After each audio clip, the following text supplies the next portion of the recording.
जय श्री कृष्ण। भगवान कृष्ण द्वापर युग में आकर केवल पांडवों को उद्धार करने के लिए उनके मन के अंदर सोच नहीं था, बल्कि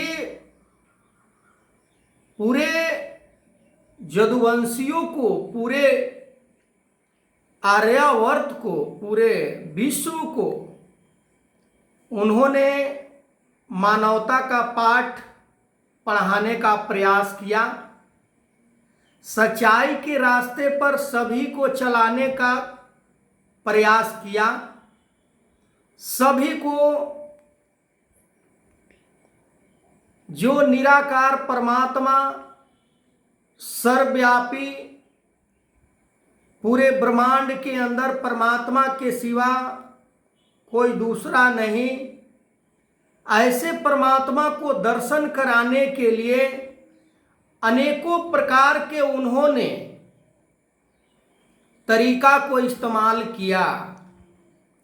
बड़े बड़े अहंकारी, बड़े बड़े योद्धा, बड़े बड़े वीर, उन्हें परीक्षा भी लेने का प्रयास किया, उन्हें दबाने का भी प्रयास किया, क्योंकि भगवान कृष्ण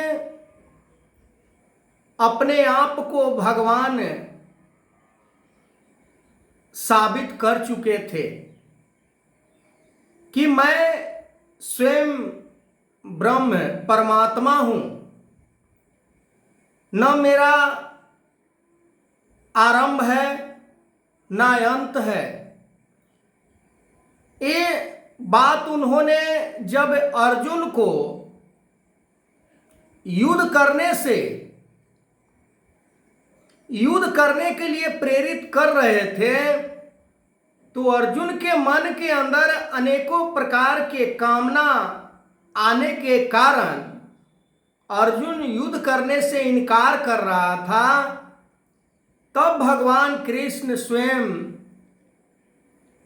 सुदर्शन चक्र को धारण किए और कहे अर्जुन को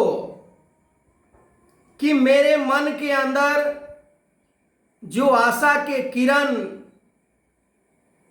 आशा के दीपक जल रहे थे, वो आज हमें लग रहा है कि बुझ चुका है।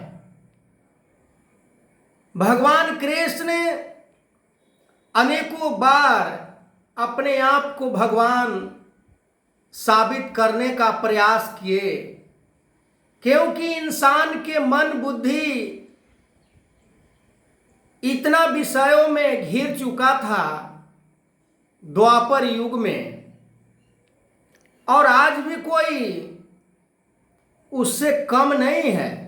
आज इस कलयुग में भी द्वापर युग से ज्यादा करके ही अज्ञानता को धारण किया जा रहा है, ज्यादा ही अज्ञानता में जीवन को विचरण किया जा रहा है, ज्यादा ही आज इंसान हिंसा, नफरत, बैर, घृणा करने के लिए हर समय अग्रसर है, हर समय वो आतुर है, हर समय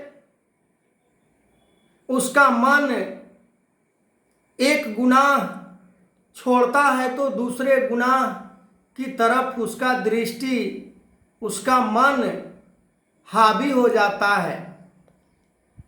भगवान कृष्ण इंसान को अपने मूल स्वरूप के दर्शन कराने के लिए द्वापर युग में चाहते थे कि जितने भी कुरुवंशी, जितने भी पांडवों, जितने भी कौरव, अनेकों अनेक जितने भी मनुष्य हैं, मैं सभी को सत्य चित्त आनंद से मैं जोड़ दूंगा। सभी को अपने स्वरूप से मैं जोड़ दूंगा। पर आज हमें खुद पता नहीं कि हमारा वास्तविक स्वरूप क्या है। हम इस संसार में किस लिए आए हैं?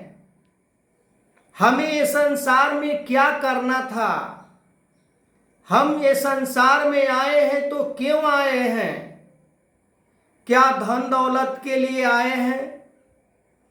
क्या मान सम्मान प्राप्त करने के लिए आए हैं?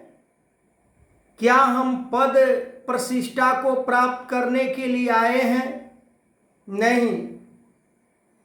मानव जीवन को हमें केवल परमात्मा की प्राप्ति इस धारा पर करनी थी।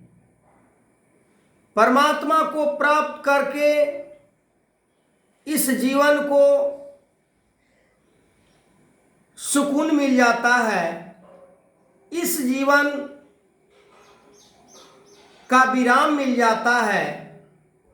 इस जीवन का गंतव्य प्राप्त हो जाता है। इस जीवन का मकसद पूरा हो जाता है। इस जीवन को सक्सेसफुल बनाने में हम इस मानव जीवन का उपयोग करें। आज इंसान सक्सेसफुल पावरफुल उस व्यक्ति को समझता है जिनके पास बड़े बड़े बंगले, बड़े बड़े हाथी घोड़े महल मुंडेरे, उसी को आज संसार में समाज में सक्सेसफुल इंसान माना जाता है। आगे मैं इस वीडियो को कंटिन्यू करूंगा। तब तक के लिए जय